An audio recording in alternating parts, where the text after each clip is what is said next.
एक ऐसा शख्स जो खुद चल भी नहीं सकता, खुद बैठ भी नहीं सकता और एक गैंग बनाकर उसका अगवा बराए तावान मांगता है, बैठ नहीं सकता खुद से, इसकी इतनी ख़राब हालत है, लेकिन ये एक गैंग का सरबराह बन गया था। बस सब ने मिलके की थी। डॉक्टर साहब को लेके निकले हैं रिंग रोड पे और उनको उनके घर में फ़ोन करवाया इन्होंने। मशवरा किसका था?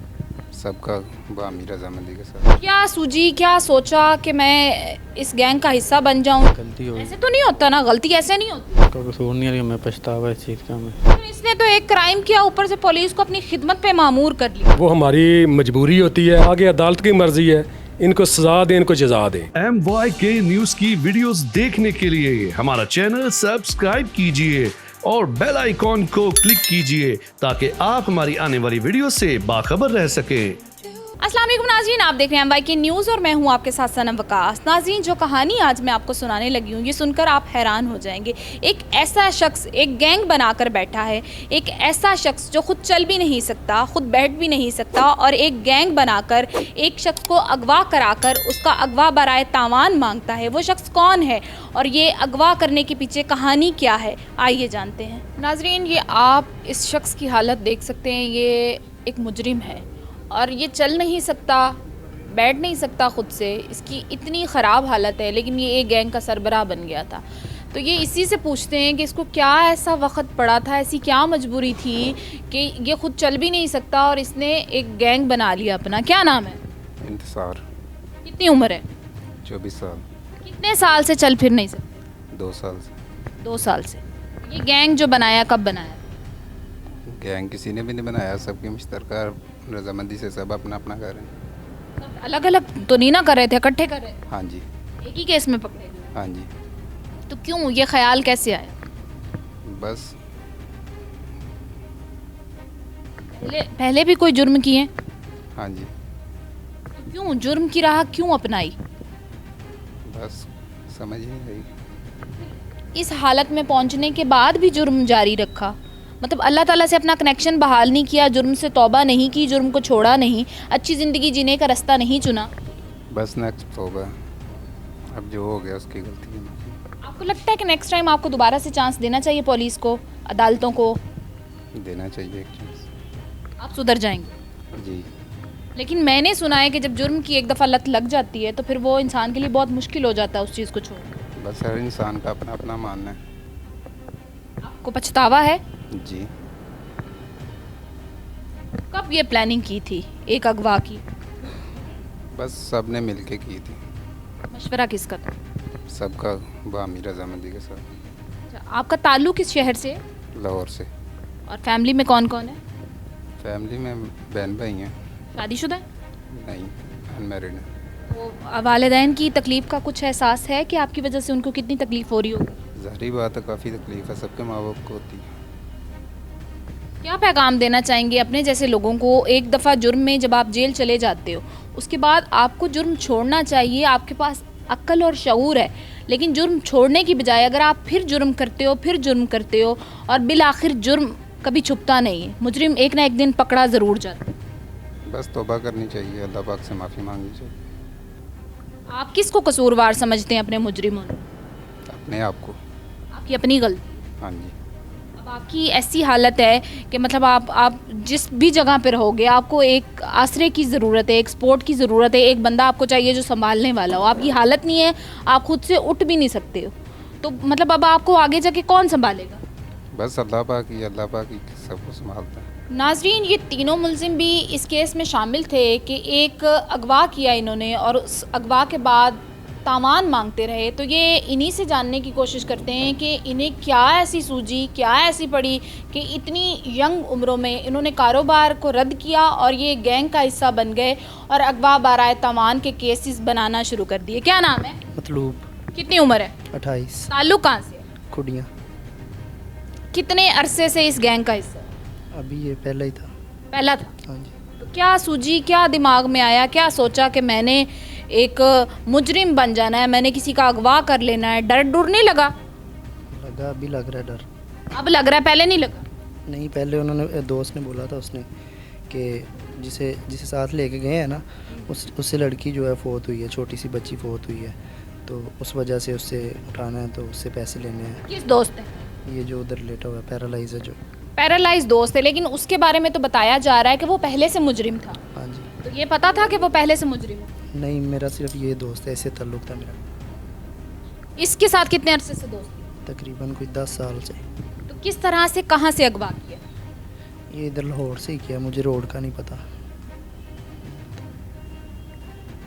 अब पछतावा है, कुछ शर्मिंदगी है? बहुत ज़्यादा। क्या सज़ा होनी चाहिए आप जैसे लोगों की? पहली दफ़ा आया, माफ़ी मिलनी चाहिए फ़िलहाल तो। फिर दूसरी दफ़ा फिर करोगे, फिर तीसरी दफ़ा, फिर चौथी दफ़ा? नहीं होता इंशाल्लाह। तो उधर जाओ। इंशाल्लाह। क्या नाम है? उस्मान। इस गैंग का हिस्सा कब से हो? हिस्सा नहीं, इस गैंग का ये पहला ही था, ये जो भी है। पहला अभी सीख रहे थे, नहीं था। अभी और करना था। नहीं, क्या सूझी, क्या सोचा कि मैं इस गैंग का हिस्सा बन जाऊं, या मैं, पता था ना कि अगवा करने जा रहे हैं, अगवा कर लें किसी बंदे का? जी। उसने इतनी मेहनत से पैसे कमाए थे, तुम लोगों के लिए कमाए थे कि तुम लोग उसको अगवा करो और उसको लूट लो? मैं साथ नहीं था, मैंने इन्फॉर्मेशन दी थी इनको। इन्फॉर्मेशन दी थी तो सबसे बड़े जुर्मदार तो तुम ही हुए कि सारी मालूमात तो तुमने इकट्ठी की है। यही बताया गया था कि डॉक्टर है, कोई बच्ची फौत हुई, ऐसे कोई किसने बताया? इंतजाम में। वो जो पैरालाइज। जी। तो इतने छोटे बच्चे हो तुम लोग कि तुम लोग कह रहे हो जैसे उसने कहा हम वैसे करते गए। गलती हुई, ऐसे तो नहीं होता ना, गलती ऐसे नहीं होती। सबसे हुई है, लेकिन जब कर रहे थे तब तो पता चल गया था कि गलती है, तब क्यों की फिर? बस गलती हुई है। अब अपने वालिदैन के बारे में सोचा है कि जब आप लोगों को वो देखेंगे जेलों में, थानों में, जब माँ बहनें चक्कर लगाएंगी तो उन पे क्या बीतेगी? पछतावा, उनका क्या कसूर है? कोई कसूर नहीं है, लेकिन मैं पछतावा इस चीज़ का। ये अब का पछतावा क्या करता है? और वो जिसको अगवा किया और उसके घर वालों को उसको इतनी तकलीफ, इतनी अजियत दी, उसका क्या कसूर था? गलती। आपके घर में से किसी को कोई अगवा कर ले तो क्या तकलीफ होगी? जी बिल्कुल। इतनी मेहनत से अगर पैसे कमाओ आप और आपको कोई लूट के चला जाए, क्या गुजरेगी? तकलीफ होती। वो आज उसके पास पैसे हैं, वो किसी मकाम पे पहुंचा है तो इसके पीछे उसकी सालों की मेहनत होगी। जी ऐसे ही है। क्या नाम है आपका? सजावल। कितनी उम्र है? 28 साल। किस शहर से हो? लाहौर से ही। लाहौर से। इस गैंग का हिस्सा कब से? फर्स्ट टाइम है ये पहली दफा? दफ़ा जी। तुम तीनों का पहली दफा? जी। क्यों पहली दफा ही इतना बड़ा क्राइम कर लिया? ऐसा तो नहीं होता? बस गलती हो पहले गई। छोटे छोटे किए होंगे, कहीं से सीखे होंगे। नहीं नहीं, पहली दफ़ा किया, गलती हो गई, पता ही नहीं था। अच्छा, पहली दफा ही अगवा बराए तहमान का इतना बड़ा क्राइम कर लिया? मतलब चोरी नहीं की, छोटी डकैती नहीं की, छोटा अगवा नहीं किया, इतना बड़ा एक डॉक्टर का अगवा कर लिया। बस गलती हो गई, ना समझी में कर लिया, पता नहीं था। प्लानिंग मास्टर कौन था सारी चीज़ का?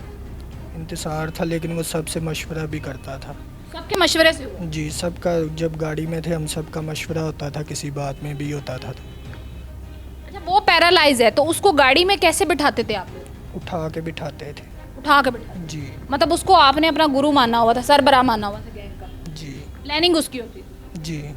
तो कितने अरसे से पहले ये प्लानिंग की और कितने अरसे में इस पे अमल दरामद किया? जब किया था 2 दिन पहले उसने मुझे बताया था। करने से 2 दिन पहले? जी, उसकी और इसकी बात। कोई पास हथियार वगैरह होगा, कोई गन वगैरह होगी? जी, हमारे पास नहीं थी कोई। नहीं थी? जी नहीं, वो जो दूसरे जो चले नहीं पकड़े गए उनके पास थी। कितने लोग थे आप टोटल? टोटल हम गाड़ी में 5 लोग थे। 5 लोग? जी। और पांचों ने मिलकर उसको अगवा किया? जी। तो अगवा करने के बाद उसके साथ क्या किया? कुछ नहीं, गाड़ी में ही रखा बस। गाड़ी में रखा, फिर उससे फ़ोन करवाया? जी, वो उसने फ़ोन करवाया, मैं सिर्फ गाड़ी चला। इंतज़ार ने फ़ोन करवाया? जी। फ़ोन किसको करवाया और फ़ोन करके क्या कहलवाया? जी, उसने करवाया था उसके घर में फ़ोन, मैं सिर्फ गाड़ी चला रहा था। कानों से तो सुनाई दे रहा था ना, तो क्या कह रहा था, क्या फ़ोन कराया? यही करवाया था कि हॉस्पिटल में कोई मसला बन गया तो पैसे चाहिए। कितने पैसे? यही 18 लाख के करीब। 18 लाख? जी। अच्छा, फिर उनके कोई रिलेटिव आए, उन्होंने आन के पैसे दे दिए। गाड़ी वो उसी डॉक्टर की थी जिसको अगवा किया था? वो उसने इंतज़ार ने ली थी। तो अपनी गाड़ी में डॉक्टर को किस तरह से बिठाया था? उनको गाड़ी में, गाड़ी की उनकी खड़ी करके, फिर वो जो नोमी था और 2 और थे लड़के, उन्होंने बिठाया था। फिर गन पॉइंट पे? जी। ठीक है, फिर उसको गाड़ी में बिठा के हम चले गए, रोड पे ही रहे हैं। कौन से वाले रोड पे रहे? रिंग रोड पे। उस वक्त खौफ नहीं था कोई कि एक इतने बड़े शहर में एक बंदे को अगवा करके गाड़ी में बिठाकर आप लोग इस तरह से फिर रहे हो? इतने बेडर, इतने बेखौफ तो थे ना? डर तो था डर था, जी। तो फिर ऐसा काम क्यों किया था? बस गलती हो गई, नासमझी में कर लिया पहली दफ़ा। एक दफ़ा माफ़ी मिल जाए, दोबारा नहीं आइंदा कभी ऐसी गलती करेंगे।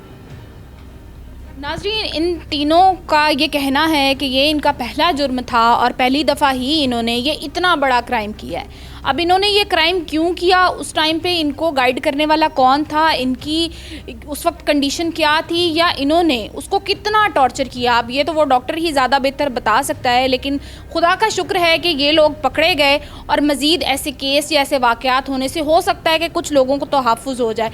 ये लोग हो सकता है जेल में जाएँ और कुछ दिन के बाद इनको ज़मानतें भी हो जाएँ और रिहा भी हो जाएँ। लेकिन उसमें बड़ी बात ये है कि अगर तो ये जेल से छूट कर वापस आकर तौबा कर लेते हैं, अच्छा इंसान बन जाते हैं, तो इनके पकड़े जाने का भी फ़ायदा है। लेकिन अगर ये जेल में जाने के बाद बड़े मुजरिम बनकर बाहर आएंगे, बड़े मुजरिमों के साथ राब्ते करके इस ऐसे ही क्राइम को मज़ीद जारी रखेंगे, तो फिर इनके इस जुर्म का भी कोई फ़ायदा नहीं। ऐसे जुर्म में फिर लोगों को सज़ा नहीं, सीधा ही डायरेक्ट मौत के घाट उतार देना चाहिए।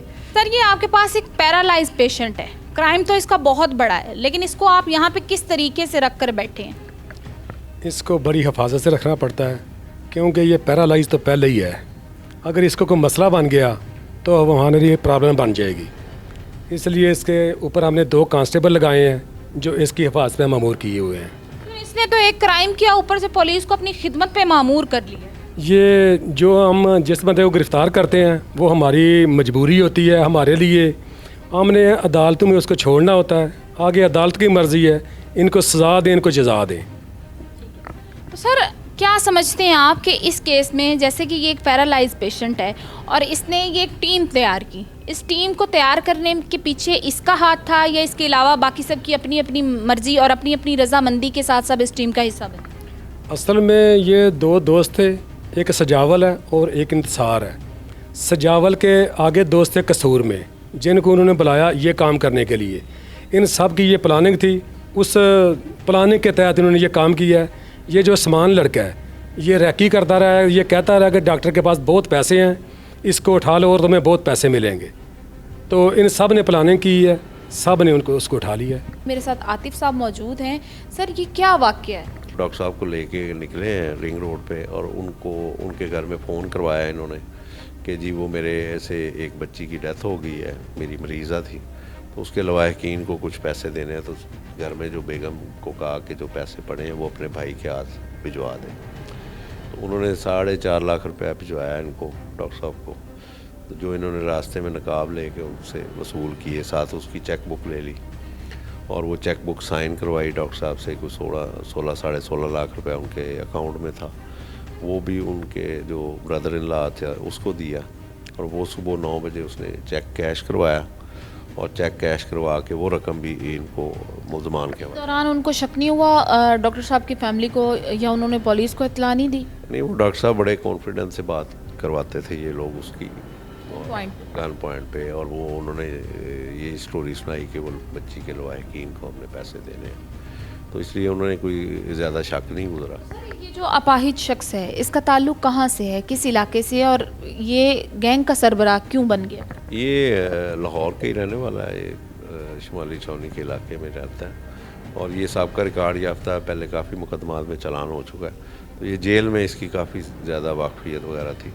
तो जब ये जेल से बाहर आया तो इसका एक और गैंग का रुकन था जिसने इसको फायर मार दिया था। शायद इनके कोई इससे बटोरे पे कोई मामलात हुए होंगे, तो जो उसको फायर लगा वो उसकी स्पाइन कॉर्ड में लग गया, स्पाइनल कॉर्ड में, जिससे इसका निचला धड़ महफूज हो गया।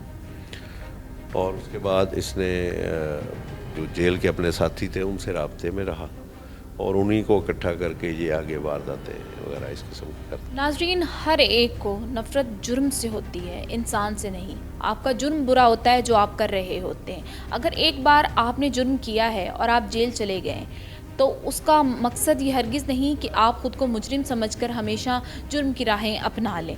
सुधरने का भी मौका आपके पास होता है, आप चाहें तो आप सुधर भी सकते हैं, क्योंकि मुजरिम की ज़िंदगी सिर्फ जेल और सलाखों के पीछे ही गुजरती है। MYK को लाइक करें, सब्सक्राइब करें, शेयर करें। सनम वकास को इजाज़त दें। अल्लाह निगहबान।